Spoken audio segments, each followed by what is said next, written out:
The Green Roof Initiative, Rebuilding Urban Spaces. As cities grew and urban areas became more congested, green spaces started to disappear and the heat island effect worsened. A group of architects and environmentalists led by Ananya had an idea. What if they could transform rooftops into green spaces?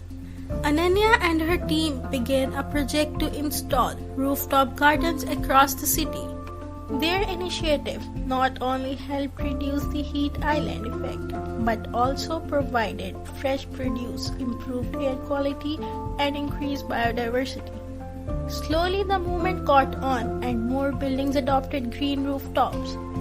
The city's transformation into a green, thriving urban space became a model for other cities worldwide to tackle both global warming and urban heat. Moral: transforming urban spaces with green initiatives help combat climate change and foster a healthier, more sustainable environment.